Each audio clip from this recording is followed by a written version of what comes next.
How can you spend the rest of your life chasing a goal, 1 year, 2 years, 5 years, sometimes even a decade?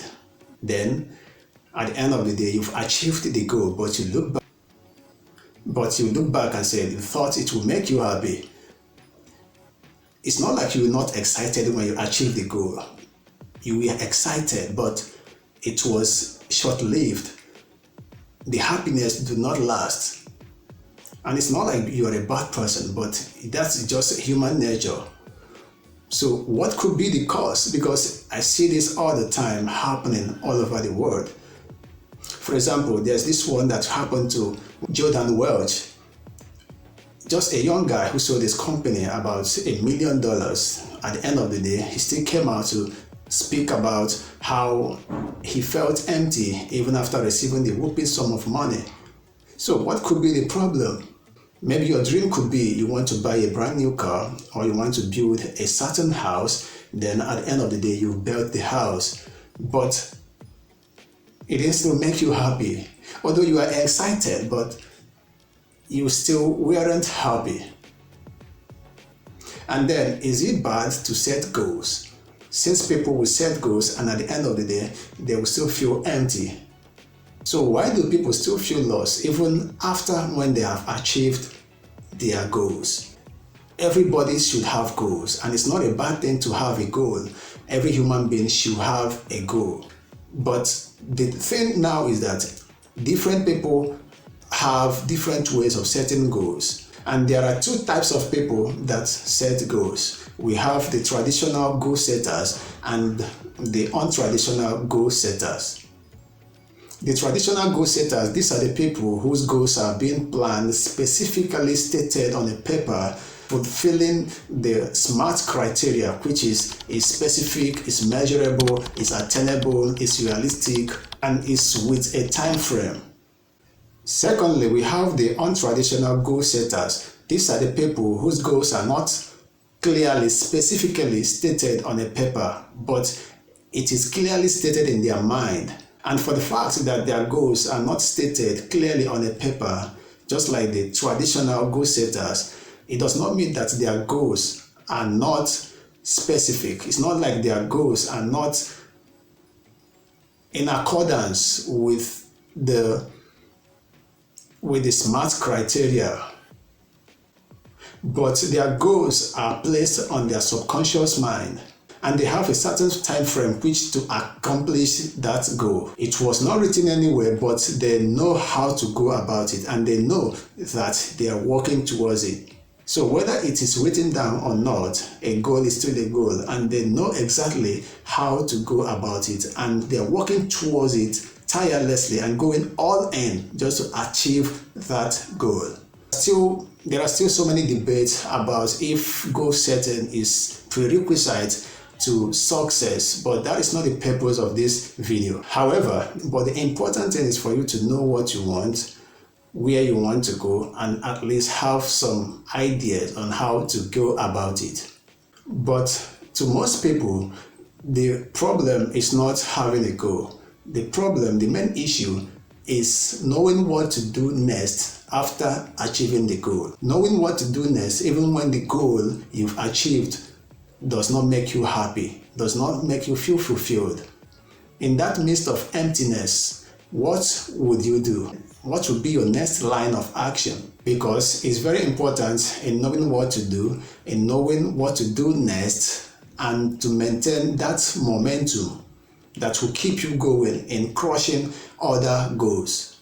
So today I will share with you 5 main reasons why you still feel empty even after achieving your goal, even after achieving your life dreams, and how to go about it and how to solve this problem and still retain that momentum that will make you feel fulfilled.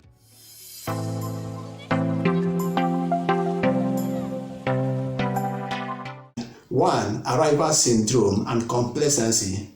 One of the reasons why you still feel empty after you've achieved your goal, your dreams, is because of this mentality of arrival and the complacency, thinking that you've arrived. That will be your greatest mistake.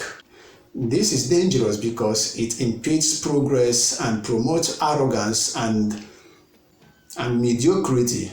It is okay to be contented with what you have, but be relentless in your pursuit for excellence and greatness. This is where most people used to think that most rich men and most politicians are greedy and evil. For example, somebody like Warren Buffett, this guy owns a conglomerate, but he's still investing, he's still acquiring real estate. What about Donald Trump? He was the former president of America, but he was still vying to rule again as a president. What is he looking for, you may ask? But these people don't think of arrival. However, whatever you've achieved today, whatever you've accomplished today that is making you feel complacent is just a peanut, a tip of an iceberg of what you will achieve in the future. Number 2, you simply stopped dreaming. The enemy of any man is lack of dream. But what would happen when you have achieved your dream, then you ended up feeling as though you never had a dream in the first place?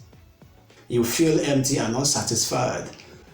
For example, you have always wanted to get married, then you got married, but you ended up asking yourself, is this what it's all about?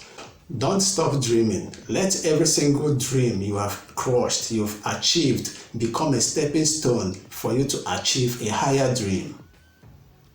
That is how champions are built. Number 3, you refuse to see the goal as just what it is. A goal is just a goal, and a dream is just a dream, and it should be treated as such. There are more to life. You should be able to see beyond your dreams. You should be able to see beyond the goal you've set for yourself. And always refuse to have a tunnel vision. By doing this will not only showcase you to more opportunities that are available in the world, but enhance the way you see the world.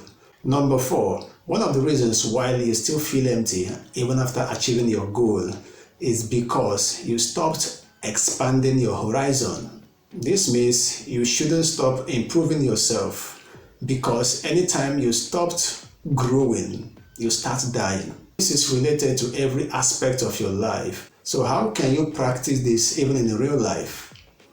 You shouldn't stop learning even when you've graduated from high school.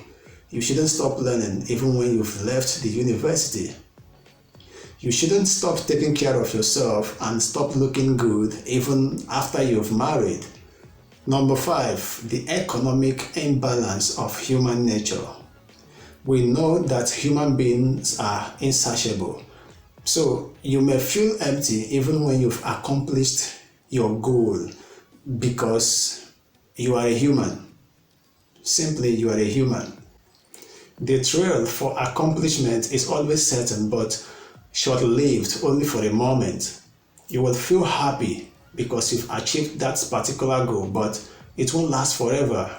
Most times, few days, then it's gone, just like a dopamine. But it takes only a discipline for you to keep pushing forward. Because when that feeling succeeded, it will leave you asking yourself, now I've achieved this, now I've gotten this, what next? What next? This happens to anyone that has achieved anything of worthwhile. They must come to a point where they will look back and say, if they knew what they know currently, they wouldn't have sacrificed so much just for them to achieve that goal. We are liable to feel this way just because we are humans, and sometimes we don't even know what we want until we finally get it, only just to turn around and say, oh, I thought it would make me happy. Oh, I thought it would make me feel better. So this is it. If you ever feel lost after achieving your dreams, put these things in place. It will help you to find a way to navigate forward in life and to achieve bigger dreams, because life is a roller coaster. But on the other hand, this is why you should not sacrifice so much of what will be detrimental to you in order to just achieve a goal. Because in the world today, you will see so many people sacrificing their health just for them to get wealth, in order just to get money, losing their loved ones, losing the peace of mind they have just to get what they want. And at the end of the day, that will be the greatest sacrifice and the greatest mistake anyone in the world will ever have. So I leave you with this, and I say thank you so much for watching, and make sure you subscribe if you find this video so interesting and educative, and see you next time.